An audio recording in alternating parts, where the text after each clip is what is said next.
Hi friends, இந்த hair டையை 20 வயசுலேருந்து 60 வயசு வரைக்கும் உள்ளவங்க எல்லாருமே பயன்படுத்தலாம்.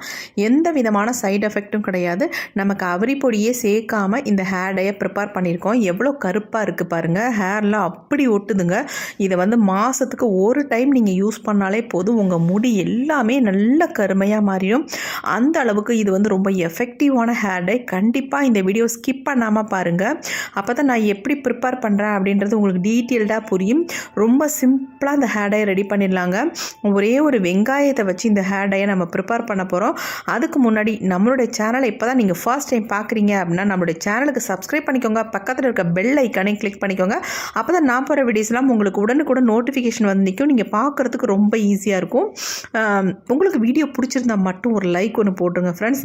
நீங்கள் போடுற ஒவ்வொரு லைக்கும் எங்களுக்கு மோட்டிவேட் பண்ணுற மாதிரி. வாங்க இந்த ஹேர் டை எப்படி ப்ரிப்பேர் பண்ணுறது, இதுக்கு என்னென்ன இன்க்ரீடியன்ஸ் நம்ம பயன்படுத்த போகிறோம் அப்படின்றத வீடியோக்குள்ளே போய் டீட்டெயில்டாக பார்த்துட்டு வந்துடலாம் ஃப்ரெண்ட்ஸ். இந்த ஹேர் டையை நம்ம ரெடி பண்ணுறதுக்கு ஃபர்ஸ்ட் நம்ம எடுத்துருக்கிறது என்னென்னா வெங்காயத்தோட தோள்கள் தான் எடுத்துருக்கோம். பெரிய வெங்காயத்தோட தோள்கள் எடுத்துக்கோங்க. நம்ம வேஸ்ட்டாக வேணான்னு தூக்கி போடுற அந்த தோள்களை வச்சு தான் இந்த ஹேர் டையை நம்ம ப்ரிப்பேர் பண்ண போகிறோம். 3 பெரிய வெங்காயத்தோட தோள்களை நம்ம எடுத்துக்கலாம். எடுத்துகிட்டு நம்ம அதை நல்லா வாஷ் பண்ணிக்கலாம். வாஷ் பண்ணிவிட்டு அதுக்கப்புறமேட்டு நம்ம மிக்ஸி ஜாரில் ஆட் பண்ணிக்கலாங்க. கண்டிப்பாக வாஷ் பண்ணிவிட்டு நம்ம மிக்ஸி ஜாரில் ஆட் பண்ணிக்கலாங்க.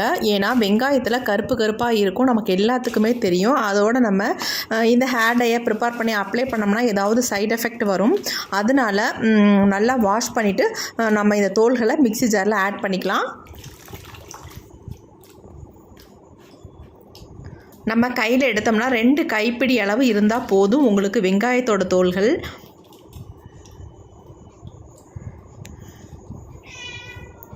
இப்போ நாம் எல்லாத்தையும் ஆட் பண்ணிட்டோம். அடுத்து நம்ம இதில் சின்ன வெங்காயம் தான் ஆட் பண்ண போகிறோம். ஒரு 10 வெங்காயத்துக்கிட்ட நீங்கள் இந்த சின்ன வெங்காயத்தை இதில் ஆட் பண்ணிக்கோங்க. நான் பெரிய பெரிய வெங்காயமாக இருக்கிறதுனால ஒரு 7-8 வெங்காயம் ஆட் பண்ணியிருக்கேன். தோள்களோடையே நீங்கள் ஆட் பண்ணிக்கோங்க, தோல் உரிக்கணுன்ற அவசியமே இல்லை. அடுத்து நம்ம இதில் ஒரு பெரிய வெங்காயம் ஆட் பண்ணிக்கலாம். நல்ல தோல் உரித்த வெங்காயமாக ஒரு பெரிய வெங்காயம் மட்டும் இதில் ஆட் பண்ணிக்கலாம். சின்ன சின்னதாக நம்ம கட் பண்ணிவிட்டு இதில் ஆட் பண்ணிக்கலாம். அப்போ தான் நமக்கு அரைபடுறதுக்கு நல்லா நைஸாக அரைஞ்சி வரும்.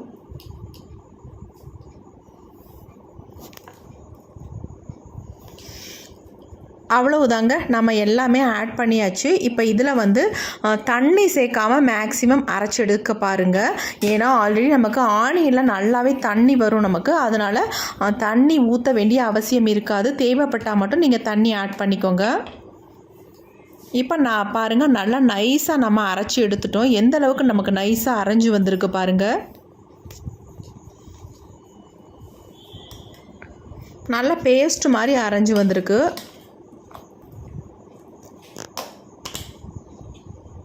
இப்போ நாம் இதை அப்படியே ஒரு ஓரமாக வச்சிடலாம். அடுத்து நம்ம என்ன பண்ண போகிறோம் அப்படின்றத பார்க்கலாம். ஃபர்ஸ்ட் நம்ம ஸ்டவ் ஆன் பண்ணிவிட்டு இந்த மாதிரி ஒரு இரும்பு கடாய் ஒன்று வச்சுக்கோங்க. கண்டிப்பாக நீங்கள் இரும்பு கடாய் யூஸ் பண்ணிக்கோங்க. வேறு எந்த நார்மல் பாத்திரத்துலேயும் நீங்கள் யூஸ் பண்ண வேண்டாம். இரும்பில் அதை யூஸ் பண்ணால் தான் உங்களுக்கு நல்ல ஒரு கருமை நிறம் நமக்கு கிடைக்கும். இப்போ இதில் நம்ம 1 டம்ளர் அளவுக்கு தண்ணி சேர்த்துக்கோங்க.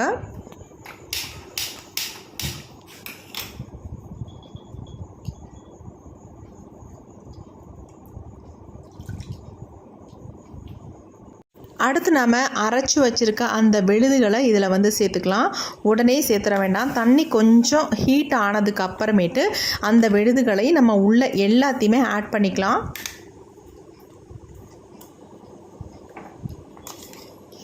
மிக்சியில் ஒட்டி இருக்கும் இல்லையா, அதில் கொஞ்சமாக தண்ணி ஊற்றி அலம்பி அதையும் உள்ளேயே சேர்த்துக்கலாம்.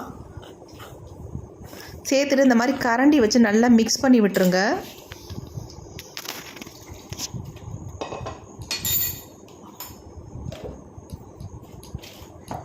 நல்லா பபிள்ஸ் வர ஆரம்பிச்சிருச்சு பாருங்கள்.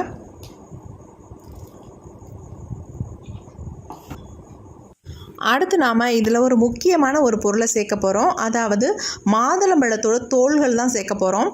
அதாவது இது ஆப்ஷனல் தான். உங்ககிட்ட இருந்தால் இதை ஆட் பண்ணிக்கோங்க, இல்லைன்னா நீங்கள் ஸ்கிப்பப் பண்ணிக்கலாம்.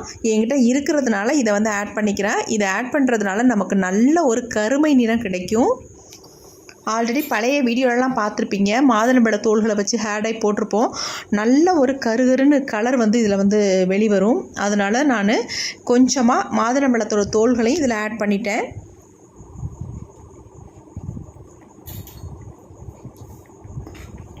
இப்போ நல்லா ஒரு கரண்டி வச்சு இந்த மாதிரி நல்லா மிக்ஸ் பண்ணி விட்டுருங்க.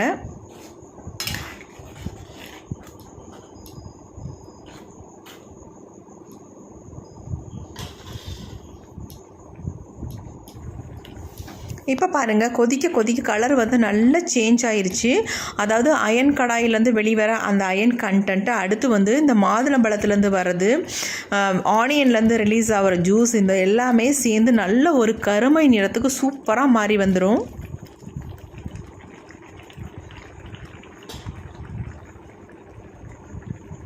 இப்போ இதில் வந்து கடைசியாக ஒரே ஒரு இன்க்ரீடியன்ட் நம்ம சேர்க்க போகிறோம். அது என்னென்னா டீ தூள் தாங்க. நல்லா வந்து கலரை வந்து நல்லா ஒரு டார்க் கலராக ஆக்கி கொடுக்கும். அதனால் டீ தூள் வந்து நான் 2 ஸ்பூன் அளவுக்கு இதில் சேர்த்துக்கிட்டேன்.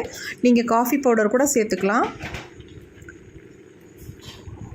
இந்த மாதிரி எல்லாம் நல்லா ஒன்றா மிக்ஸ் ஆகி நல்லா கொதித்து சுண்டி வரட்டும். ரொம்பவும் நீங்கள் கொதித்து சுண்ட வைக்க வேண்டாம், ஏன்னா இதனுடைய ஜூஸ் வந்து நமக்கு தேவை. அதனால் ஓரளவுக்கு கொதி வந்து இந்த மாதுளம்பழத்தோட தோல்களை எடுத்து பார்த்தாலே நமக்கு தெரியும் கொஞ்சம் வெந்து வந்திருக்கும். அந்த வெந்து வர ஸ்டேஜில் நம்ம வந்து ஸ்டவ்வை சுவிட்ச் ஆஃப் பண்ணிவிட்டு அப்படியே ஆற விட்டுடலாம்.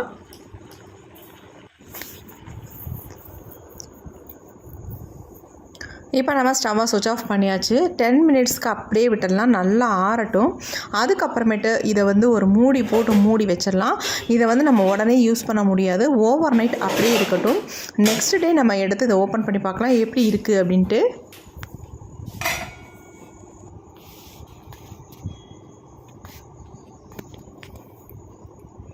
இப்போ நெக்ஸ்ட் டே ஆயாச்சு, நம்ம இதை ஓப்பன் பண்ணி பார்க்கலாம்.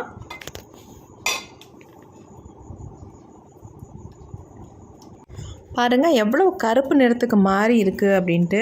நீங்கள் ஓவர் நைட் விட்டிங்கன்னா தான் இந்த மாதிரி ஒரு கலர் நமக்கு கிடைக்கும். இப்போ இதை வந்து நம்ம அப்படியே எடுத்து யூஸ் பண்ண முடியாது. இதை வந்து நல்லா வடிகட்டி நம்ம எடுத்துக்கலாம். இந்த ஜூஸை மட்டும் நம்ம எடுத்துக்கலாம். வடிகட்டுறதுக்கு கொஞ்சம் சிரமமாக தான் இருக்கும். நீங்கள் கொஞ்சம் கொஞ்சமாக வடிகட்டியில் போட்டு நல்லா இந்த மாதிரி ப்ரெஸ் பண்ணோம்னா நல்லா ஜூஸ் மட்டும் நமக்கு வந்துடும்.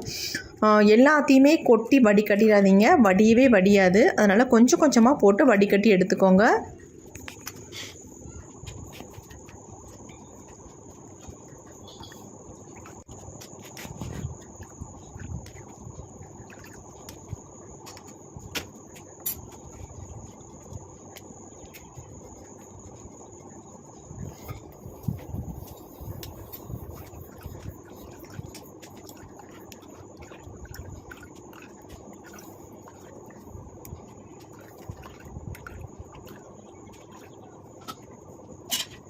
இப்போ நம்ம எல்லாத்தையும் வடிகட்டிட்டு எடுத்துட்டோம். இந்த அளவுக்கு ஜூஸ் கிடச்சிருக்கு. அடுத்து நம்ம என்ன பண்ண போகிறோம் அப்படின்றத பார்க்கலாம்.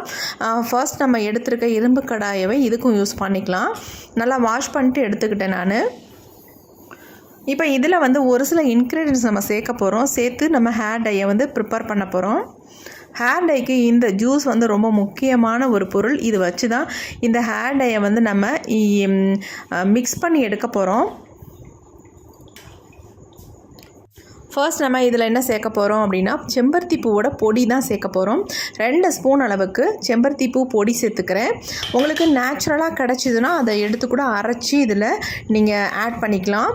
நான் வந்து பொடி இருக்கிறதுனால ஆட் பண்ணிக்கிட்டேன். உங்களுக்கு அப்படியே பொடி வேணும், நாட்டு மருந்து கிடைக்கல, கண்டிப்பாக கிடைக்கும், தாராளமாக வாங்கிக்கலாம். இப்போ அடுத்து நம்ம என்ன சேர்க்க போகிறோம் அப்படின்னா கரிசலாங்கண்ணி பொடி, அதாவது பிரிங்கராஜ் பவுடர்னு சொல்லுவாங்க. அந்த பொடியை வந்து 1 ஸ்பூன் அளவுக்கு எடுத்திருக்கேன். பெரிய ஸ்பூனுக்கு 1 ஸ்பூன் அளவு நான் எடுத்திருக்கேன். அளவுகள் ரொம்ப முக்கியம். இதே மெஷர்மெண்ட்டில் நீங்கள் ப்ரிப்பேர் பண்ணிங்கன்னா உங்களுக்கு நல்ல ரிசல்ட் கிடைக்கும். அடுத்து நம்ம இதில் வந்து மருதாணி தான் சேர்க்குறோம். மருதாணி இல்லாமல் எந்த ஹேர் டையும் ப்ரிப்பேர் பண்ணவே முடியாது, உங்களுக்கு கலரே கொடுக்காது. அதனால் எந்த ஹேர் டையாக இருந்தாலும் மருதாணி சேர்த்துக்கிறது நல்லது. அதுவும் 2 ஸ்பூன் அளவுக்கு எடுத்துக்கோங்க. இப்போ நம்ம எல்லாத்தையும் நல்லா மிக்ஸ் பண்ணி விட்டுக்கலாம். ஃபர்ஸ்ட் மிக்ஸ் பண்ணிவிட்டு அப்புறமேட்டு இந்த டிகாஷனை இதில் ஊற்றிக்கலாம். கொஞ்சம் கொஞ்சமாக ஊற்றி நல்லா மிக்ஸ் பண்ணிக்கோங்க.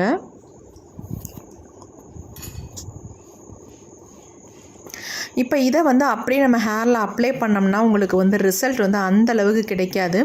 அதனால இதை வந்து இன்னொரு ப்ராசஸ் நம்ம பண்ண வேண்டியது இருக்குது. அதை பண்ணிவிட்டு நம்ம ஹேரில் உடனே அப்ளை பண்ணிக்கலாம். அந்த ப்ராசஸ் நம்ம பண்ணோம்னா எல்லாருமே இதை வந்து ஹேரில் அப்ளை பண்ணிக்கலாம். அதாவது எந்த விதமான சைடு எஃபெக்ட்டும் நமக்கு வராது.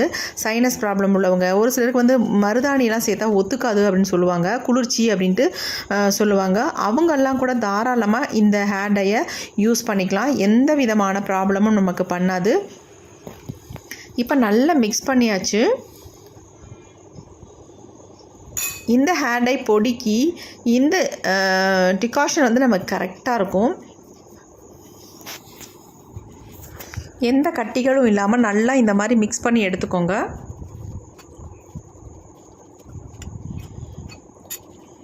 நம்ம எல்லா டிகாஷனும் கரெக்டாக இருக்கும். எல்லாத்தையுமே ஊற்றியாச்சு. ஊற்றி நல்லா மிக்ஸ் பண்ணியாச்சு. இப்போ அடுத்தது நம்ம என்ன பண்ண போகிறோம் அப்படின்னா, ஸ்டவ் ஆன் பண்ணி இதை அடுப்பில் வச்சிடலாம். இதை நம்ம ஹீட் பண்ணி தான் ஹேரில் அப்ளை பண்ண போகிறோம். இதை வந்து டைரெக்டாக நம்ம அப்ளை பண்ண போகிறதில்ல. ஹீட் பண்ணிங்கன்னா உங்களுக்கு ஒரு நல்ல ரிசல்ட் கிடைக்கும். நல்லா வந்து சுண்டி வந்துருச்சு. உங்களுக்கு ஹேரில் அப்ளை பண்ணுற கன்சிஸ்டன்சி எவ்வளோன்னு தெரியும். அந்த அளவுக்கு நம்ம வரும்பொழுது நம்ம ஸ்டவ்வை சுவிட்ச் ஆஃப் பண்ணிவிட்டு கீழே இறக்கி வச்சிடலாம். பாருங்கள் டையோட கன்சிஸ்டன்சி எப்படி இருக்குது அப்படின்ட்டு. இப்போ இந்த ஹேர் டையை நம்ம ஒரு பவுலுக்கு ட்ரான்ஸ்ஃபர் பண்ணிடலாம். பார்க்குறதுக்கே செம்மையாக இருக்குங்க. ஒரு சூப்பரான ஹேர் டை நமக்கு ரெடி ஆயிடுச்சு. அந்தளவுக்கு ரிசல்ட்டும் சூப்பராக இருக்கும். கண்டிப்பாக இதை வந்து நீங்கள் ட்ரை பண்ணுங்கள். இப்போ நான் இதை வந்து என்னுடைய ஹேரில் உங்களுக்கு நான் அப்ளை பண்ணி காட்டுறேன். எப்படி இருக்குது அப்படின்றத மட்டும் பாருங்கள். உங்களுக்கு தேவைப்பட்டால் இதில் அவரி பொடி கூட 2 ஸ்பூன் ஆட் பண்ணி உங்கள் ஹேரில் அப்ளை பண்ணிக்கலாம். ஆனால் மிக்ஸ் பண்ண உடனே உங்கள் ஹேரில் அப்ளை பண்ணிக்கோங்க. நல்ல ரிசல்ட் கிடைக்கும். இதுவே ஒரு சூப்பரான ரிசல்ட் கிடைக்கும். அதுவும் இல்லாமல் உங்களுக்கு அவரி பொடி வேணான்னு நினைக்கிறவங்க இந்த மாதிரி ஹேர் டையை நீங்கள் அப்ளை பண்ணிக்கோங்க. எந்த விதமான சைடு எஃபெக்ட்டும் நமக்கு வராது. இப்போ என்னுடைய ஹேரில் அப்ளை பண்ண போகிறேன். ஹேர் டையை அப்ளை பண்ணுறதுக்கு முன்னாடி நம்ம ஹேரை நல்லா வாஷ் பண்ணிக்கோங்க. நீங்கள் ஆயிலோடு அப்ளை பண்ணிங்கன்னா கண்டிப்பாக ரிசல்ட் நமக்கு கிடைக்காது. அதனால் ஹேர் வாஷ் பண்ணிவிட்டு நீங்கள் முந்தின நாளே ஹேர் வாஷ் பண்ணி வச்சுக்கோங்க. அப்புறமேட்டு இந்த ஹேர் டையை ப்ரிப்பேர் பண்ணி ஹேரில் அப்ளை பண்ணிக்கோங்க. இந்த மாதிரி நல்லா பார்ட்டிஷன் எடுத்து உள்ளே நல்லா ஸ்கால்ஃபில் படுற மாதிரி நீங்கள் அப்ளை பண்ணுங்கள். மேலாப்பில் பட்டிங்கன்னா மேலாப்பில் நீங்கள் அப்ளை பண்ணிங்கன்னா உங்களுக்கு வந்து நல்ல ஒரு ரிசல்ட் கிடைக்காது. உள்ளே நல்லா உள்ளே தான் அதிகமாக நரைமுடிகள்லாம் இருக்கும். அதனால் அந்த இடங்களில் நல்லா படுற மாதிரி நீங்கள் அப்ளை பண்ணிக்கோங்க. நல்லா இதை வந்து அப்ளை பண்ணிவிட்டு ஒரு 3 ஹவர்ஸ் அப்படியே விட்டுருங்க. நல்லா ட்ரை ஆகட்டும். அதுக்கப்புறமேட்டு நீங்கள் வந்து ஹேர் வாஷ் பண்ணிக்கலாம். இதில் வந்து நம்ம அவரி பொடியெலாம் சேர்க்கலை. அதனால் நமக்கு வந்து எந்த விதமான ப்ராப்ளமும் வராது. ஒரு சிலருக்கு அவரி பொடி சேர்க்கறதுனால நம்ம எங்களுடைய முகம்லாம் கருமையாக மாறுது அப்படின்னு சொல்கிறீங்க. உண்மைதான். அவரி பொடி வந்து ஒரு சில சைடு எஃபெக்ட் பண்ணுது, நானும் கேள்விப்பட்டேன். அதனால் மேக்ஸிமம் அவரி பொடியை வந்து நீங்கள் அவாய்ட் பண்ணுறது நல்லது. எல்லாத்துக்கும் ஒத்துக்கிறது இல்லை. ஒரு சிலருக்கு வந்து முகத்தில் வந்து கருமையை காட்டுது, முகம் வந்து டார்க் ஆகுது. அது உண்மைதான். மேக்ஸிமம் அவரி பொடி இல்லாமல் இந்த மாதிரி ப்ரிப்பேர் பண்ணி நீங்கள் ஹேரில் அப்ளை பண்ணிக்கோங்க. Okay friends, thank you. see you. bye bye.